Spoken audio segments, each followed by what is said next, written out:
What's the meaning of capital city?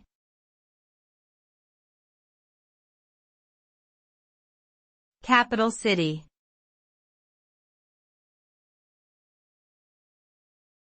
Capital city.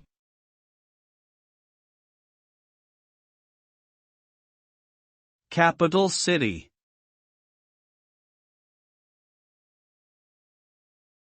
Capital city.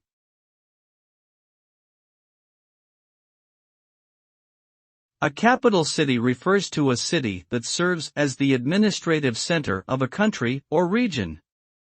It is usually where the government offices and official residences of the country's leaders are located. Capital cities may also be cultural and economic centers, hosting important museums, monuments, and commercial districts.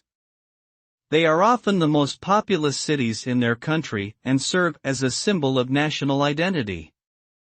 Examples of capital cities include Washington, D.C. in the United States, Beijing in China, and London in the United Kingdom.